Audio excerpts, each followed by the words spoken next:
Hello, everybody. Welcome to another episode of Who the Hell Asked Byron, And Slade, Slade. and we have a few interesting topics today. We're going to be talking about a potentially big acquisition, some Pokemon stuff coming out, and our first topic, which is Zelda 64 decompression project, specifically for the Ocarina of Time. So that. it's a community-led team that's been working on compressing and decompiling the code for Ocarina of Time so that they can recreate the game from scratch and put it on PC.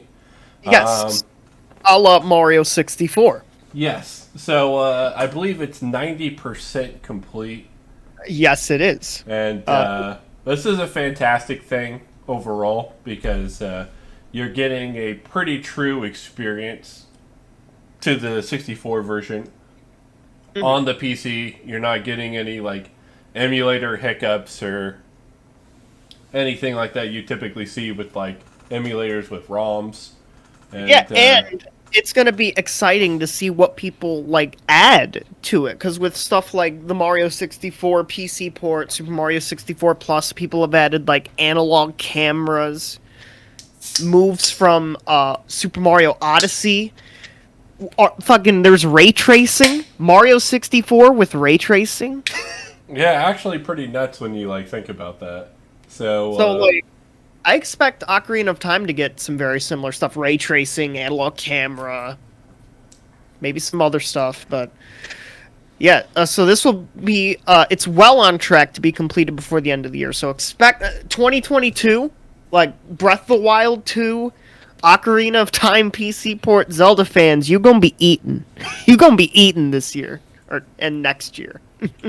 Absolutely. So now on to our acquisition news. So Unity, and I don't know if we went over this in a previous episode or not, has acquired Parsec. They have, yes. Unity, for those who don't know, is one of the three big non-exclusive game engines. There's Unreal by Epic, there's Game Maker by Yo-Yo Games, and then there is Unity. Yes. And they have acquired Parsec.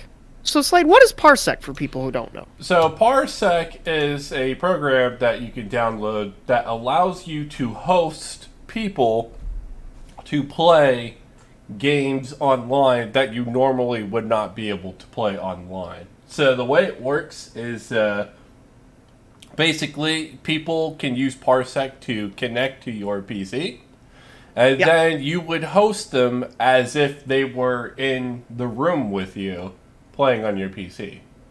Yes, And this or is all like done remotely online. It's kind of similar to other hosting programs I'm trying to think of, like with Microsoft Teams and whatnot, except it's for video games. yeah, and for like other stuff. But yeah, this is a $320 million acquisition, the biggest acquisition to date for Unity. Jesus Christ. $320 million. Yeah, it's definitely a clear sign that they believe in the future of Parsec overall. That due to the pandemic, it kind of increased in popularity, like it skyrocketed. Yeah, absolutely.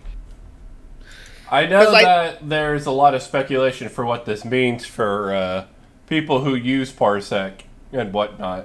But in response, there is a tweet from Unity. At the moment, nothing changes for Parsec or Unity customers. We believe Parsec is a rocket ship, and we're very excited to support their future growth, which includes a commitment to R&D growth. We will share more information as it becomes available. So that's pretty PR speak for the most part. These first three words. At the moment. At the moment, yeah. These three... let's see, most acquisitions don't go smoothly. Yeah, because we don't know whether or not they'll add ads, and we also don't know what it means for another thing. Playing emulation on Parsec. Yes, a very common thing, which we will actually link in the end card to a video where we have used Parsec for emulation purposes. Yeah. But yeah, that is a very common use that I have seen Parsec be used for. Probably the most common. Oh yeah, for sure. Because I think for a lot of people who want to play older games, but they want to play it with people across the world, for most people, Parsec is the best way to do that. You have two options. Not play, which it's as good as Parsec, but it's confusing to set up hosting, not so much connecting to other people. And then there's Parsec. So it's going to be very interesting to see what happens with Parsec. What do you think happens to Parsec in the near future and in the distant future? Well, okay, in the near future, I imagine we probably see things like ads and whatnot kind of added to Parsec overall. It doesn't really do anything to improve the experience, but it allows them to, have advertisers on the platform and whatnot. I don't know anything in regards to changes to subscription or pricing. I actually don't even know anything about subscriptions and pricing as it is right now. But I think overall, you're probably not going to see a lot of improvements made to it overall. For the long term, we could see some positions made against emulation. Yeah, definitely. I could see that for sure.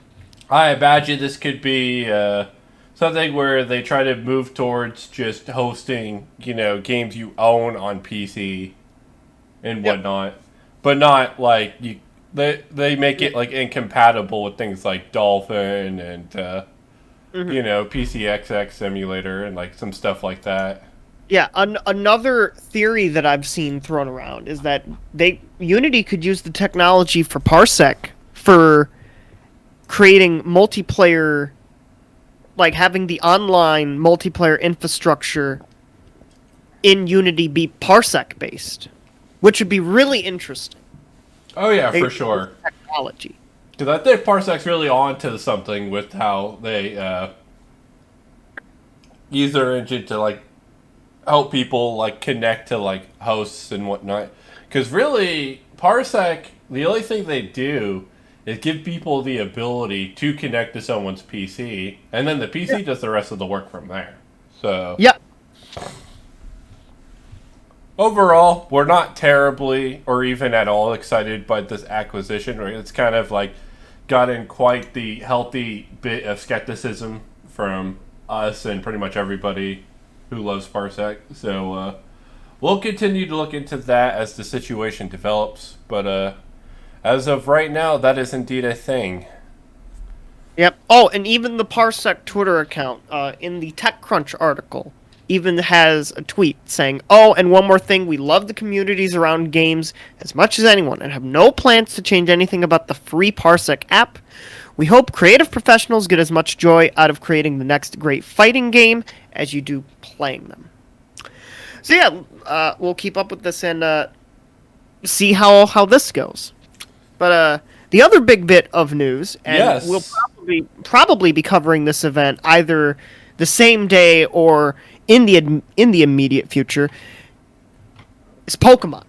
Yeah, Pokemon Presents. Basically a Pokemon Direct. I guess they renamed it to a Pokemon Presents or something. Yeah, that's been the name for a while. I guess that's true. Long story short, we're getting some Pokemon news. And they are featuring Brilliant Diamond, Shining Pearl, and Pokemon Legends Arceus. Yep. I know that it was announced to be roughly 28 minutes long. Yep, 28 minutes for 2 games. Technically 3 games. We're going to kind of speculate what's going to be a part of the presentation, because I personally don't think they stick to only Brilliant Diamond and Shining Pearl plus Arceus. I think there's a real possibility, they cover, like, oh, here's what we're adding to Pokemon Unite. It's like a 2-minute thing. I'm going to have to correct you on that. I don't think... Well, I will say this. I don't think we see any Unite because of one company, 7 letters, Tencent. That's true. The last time they got their own Pokemon presentation right after they had another direct. So I guess that could be true. So I think with Unite stuff, it's either going to be its own presentation or it's just going to be like a tweet on the Pokemon Unite Twitter account or something. Well, that's probably true. Either way, I could see a possibility that they include it here. Overall, I don't know what new features they're going to add that's going to compile a 28-minute presentation.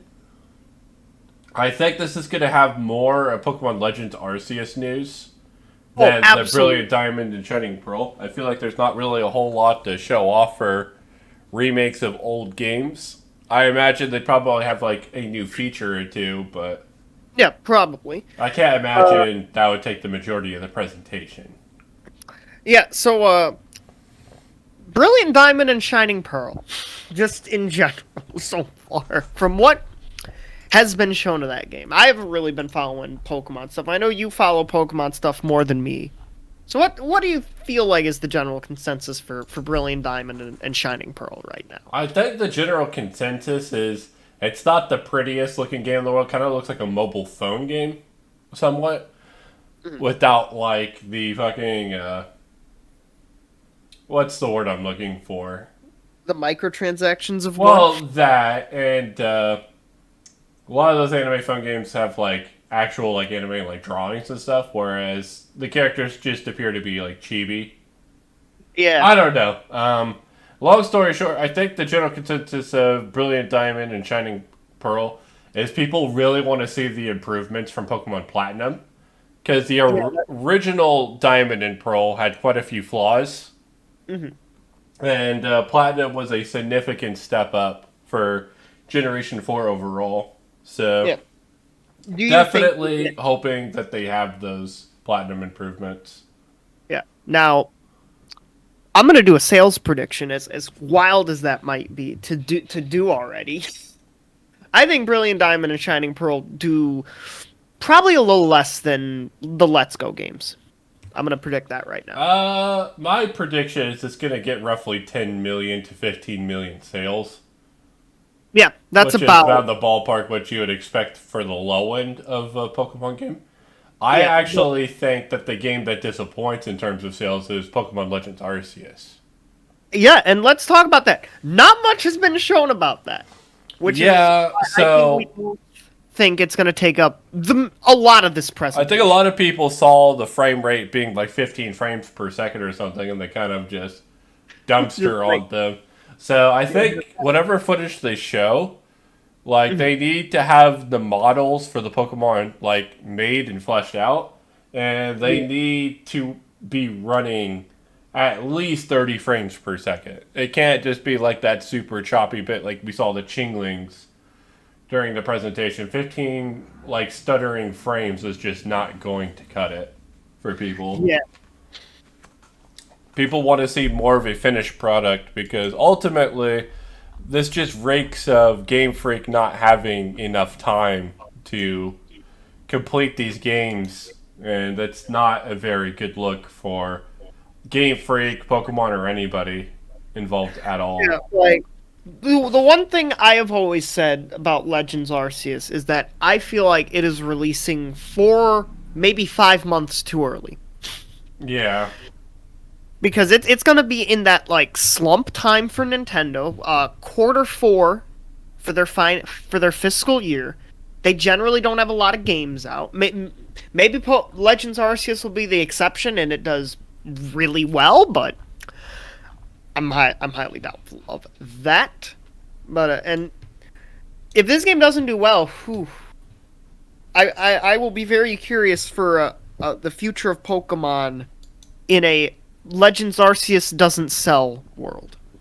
Yeah, because I think for me, it's just gonna, if it doesn't sell like super well, like let's say it doesn't even make it to 10 million sales or whatever, I think that means that it basically points to Game Freak feeling justified in not updating the formula for Pokemon and kind of leaving things the exact same as they've always been.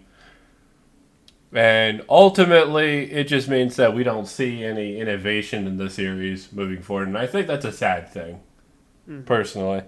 I think some of the best Pokemon games in the entire series are some of the spin-offs, but the sales don't reflect that.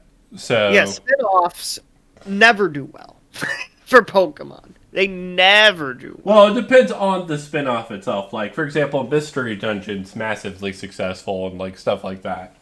But at the same time, you don't see, Pokemon Coliseum and Gale of Darkness, those didn't do well despite being some of the best Pokemon games in the series. I'd argue that they're the two most purest RPGs in the series. But that's neither here nor there. As I said, we're looking forward to presentation on Wednesday. Yeah. What do you think will be shown for Legends Arceus? Well, I imagine we're probably going to see some more gameplay and find out what the actual goal of the game is, because I think that's what has a lot of people confused. Is what is going to be the objective? Are we collecting gym badges, completing the Pokedex? Is it like some plot is going on? You have to save the world. Like, what is the objective of the player in Pokemon Legends? Yeah. It's an open world Pokemon game. So like, are there still going to be gyms? Is it going to be something completely different? Is it just, it's an open world, you get to this one thing, and then it's like a mega gym or something? Yeah, that's the thing. Like, because it's an open world Pokemon, the possibilities are near infinite, and this is very exciting. Yeah, and I just even gave like a few examples. So like possibilities. I would definitely, I just can't wait to see it. I know, like, I kind of spoke down a bit at the beginning of the video on Pokemon in general. With the, frame rate being 15 frames or whatever, I think the potential of open world Pokemon is still absolutely massive, and I'm hoping that Legends delivers it. Even though I still don't think it's getting a long enough development cycle.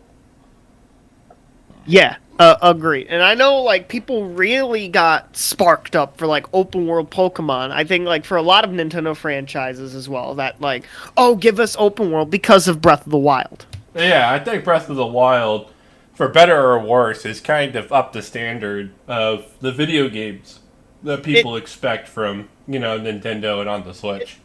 It opened up potentially Pandora's box for should this series have an open world game. And with Pokemon, we're about to find out if the box should have been opened in the first place. Well, I guess we could talk about that. This could be a topic we could cover today, because we don't have a whole lot of news going on. I feel like not every IP lent itself very well to open world. Because, like, I think the reason it works for Pokemon is because the whole premise of Pokemon is going on a journey, collecting the badges, and becoming champion, right? Yeah. That's something that lends itself incredibly well to, like, an open world. Whereas something like Pikmin, for example, I don't think would lend itself very well to open world. Because it's more of a... you kind of collect Pikmin, and then you use them to complete, like, puzzles and fight enemies. I just feel like it's a bit different than something like a Legend of Zelda or Pokemon. So, I guess while we're on the topic of open world stuff, and we're not really covering any news anymore, what would you think about an open world Metroid game? I don't know, actually. I don't have much of a thought on Metroid. Really? Especially with, like, all of, like, Samus's power-ups, all the different types of, like, aliens, viruses, you have space pirates. I think Metroid could have been really fascinating. I don't fuck with Metroidvanias enough. Or, like, at all. Okay, well, I guess I can clearly see my partner's interest isn't quite there as mine is, so I guess we'll go ahead and wrap up the episode, guys. So, now, you said earlier, Slade, before we wrap up, you said earlier there might be more stuff than just Brilliant Diamond, Shining Pearl, and Legends Arceus. And Unite was one of the things you mentioned. If there is more, do you think, besides Unite, what else do you think will potentially be at this Pokemon Presents?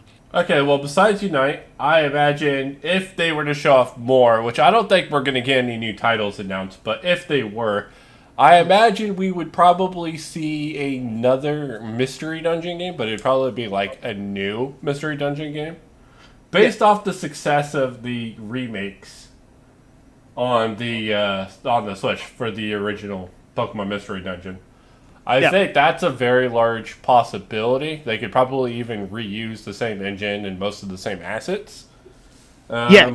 I can't see them remaking anything like Explorers in Time or anything like that. I feel Mhm. like they would go a new title Yeah. in this regard. Yeah, they would go brand new route. Yeah. If they were to do anything else, then I know they've already released one free Pokemon Snap expansion. Yeah, which I was actually kind of gonna mention- surprised me. Yeah, same actually. That leads me to believe that we're not going to see another expansion.